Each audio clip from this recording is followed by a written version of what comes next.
In this video, I'll be showing you 5 tips and tricks to improve your LEGO MOC. Tip number 1 is use different pieces.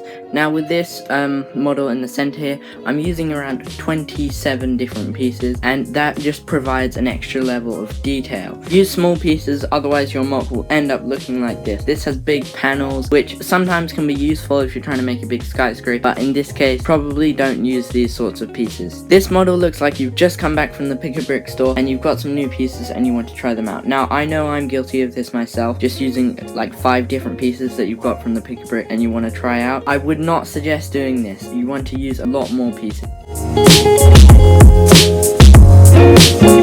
Tip number 2 is about color palette. In this military MOC, I've chosen a color palette of sand greens, tan colors, and grays, which give it a kind of broken down look. This is what you don't want to do. You don't want to just have highlight colors. This looks really horrible. I used to build models like this. If you are struggling to find good colors to build your models, I would suggest building your models a lot smaller, so then you can have more pieces to build it in better colors. That's what I started to do, and my MOCs were way better. Choose a color palette that matches the theme of your MOC. And now the theme is very important, which leads me to tip 3. Before we move to tip 3, the house color is really bugging me, so let's change it.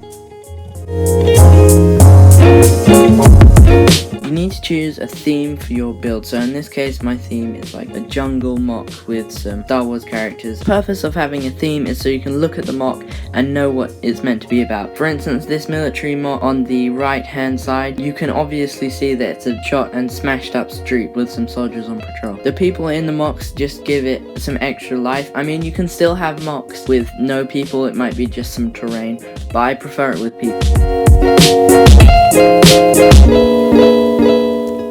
You might be thinking you can fit more detail into a bigger MOC because it's bigger, but that's not the case. The bigger your MOC is, the more spread out your pieces are going to be. But with this MOC, the pieces are more clumped together, which gives it a lot more detail than the big MOC. You can see how spread out the pieces are. I'd much rather have a smaller MOC that has more detail than a big MOC that doesn't have very much detail. And it's a bit like the thing with the colors. If you don't have enough pieces, make the MOC smaller and more detailed, rather than having a big MOC with less detail.